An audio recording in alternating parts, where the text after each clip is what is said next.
I mean, I was pleased. You know, it's something that we've harped on, you know, for a month now, every day in practice, and we talk to our team about it every day. And, you know, I think for the most part, you know, I don't remember in normal defensive situations, I don't remember us getting beat on the offensive glass. You know, I think our guys made an effort to put bodies on people, and then the most important part of it, go get the ball. You can't stand there and hope it comes to you. You got to go get it. And, you know, that's what you do to get offensive rebounds. You got to work and you got to go get it, and it's no different on defense. What does Danny bring to the table? Was he a little nervous today to start the game? Yeah, I mean, he missed, you know, he had a couple silly turnovers, which, you know, it's not his deal. But he took good shots. They just didn't go down for him. I mean, that little floater he shoots, you know, if he shoots that 10 times, he's making 8 or 9 of them. You know, it's just, that's his deal. And, you know, he was a little wound up like I was and like every player on our team was. And we've been great in practice. We've got a fun team to coach. And, you know, we kind of hit a rut there in the first half where we fouled every single time down the floor. You know, and it kind of ruined. Fouling is a bad defensive play. You know, people with foul, that means you're in a bad position and you made a bad play. You know, so we got to clean that up. But you know, it's going to be fun. You know, Fred Brown just didn't have a good day today, and I probably jumped on him a little too hard, too early. But he's been so good compared to, you know, just so much growth that you know, I got a little frustrated that he kind of reverted to some of the breakdowns he had last year. And I probably wasn't as fair with him today as I should have been because of how good he's been the whole preseason. But, you know, that's the beauty of basketball. You get to play 35, 36 games, whatever it is, so we all learn a little bit from it. Frank, sort of an ugly first half offensively at least, and then the second half you came out and got it going pretty good early. Yeah, I mean, you know, Mark, I don't know if it was ugly offensively in the first half. I thought early in the game we played pretty well. We just missed shots, and then we missed free throws. And then what made it ugly was that we fouled every single time. And then instead of being able to get out and run and attack, they let their, you know, they made the free throw, which allowed their pressure to get set, which forced us to walk the ball up the floor, which is what they want to do. That's what you do when you press after a free throw. And you're conservative with it the way they were.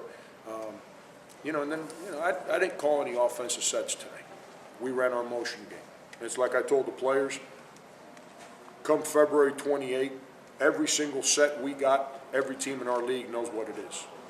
And it's not about the play that you run, it's about the players having the discipline within the play that you call to understand how to score the basketball. And you know, and that's part of our growth process. But I didn't think we were bad. I think what happened is we missed shots, and whether free throws or jump shots, and then I think we had 15 turnovers at the half.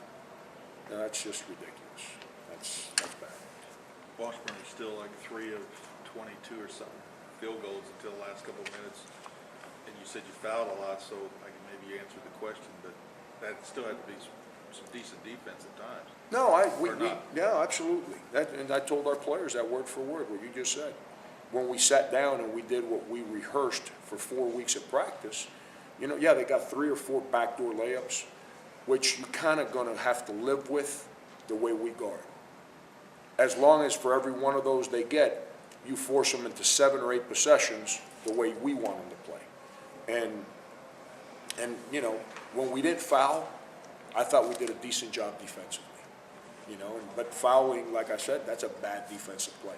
Fouls usually occur because somebody's out of position, doesn't rotate, so now you foul. Somebody doesn't box out, so there's an offensive rebound, now you foul. You know, if somebody's lazy on a closeout, and rather than close out and guard, you close out and put your hands on the guy with the ball. You know, it's you know, that's what we have to eliminate. What about Jake's game? Jake's good. Jake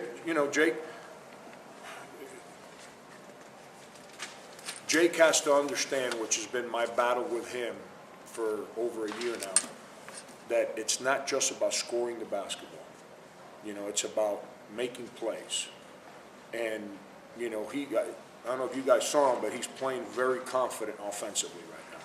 And that's a credit to him because of how much time he's invested in himself as an individual to make himself a better athlete, better fit, stronger, and worked on his game.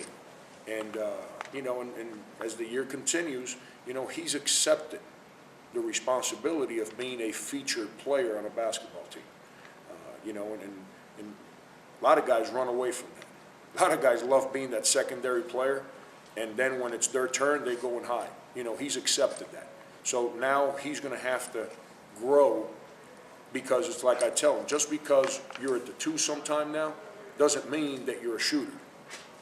You're still the same basketball player. Go make plays. You know, you're just playing a different lane. That's all you're doing. Frank, how solid is this starting lineup? Is this sort of what you'll probably go with Friday and Sunday? I don't know yet. You know, Darren Kent had a death in the family, and he missed 3 days of practice. Darren's been real good for us in the preseason, and you know, he still makes some overzealous mistakes on the court, especially on offense more than defense, and he just needs to learn how to settle down offensively. But Darren's been real good for us, you know. So, you know, now he'll get some consistent practice under his belt before the next game, and you know, then we'll decide and see what happens from there. Jake said he realized in the first couple of minutes that Bill and Mike are gone. Did you have the same kind of self-realization out there? No, I realized they were gone the first day of practice. You know, it's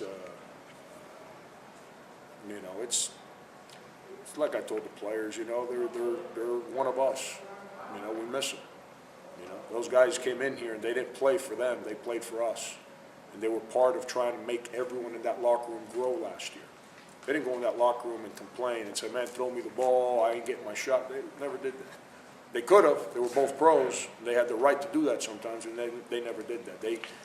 It was important for them to help everyone in that locker room grow. That's where we miss them, because they were one of us.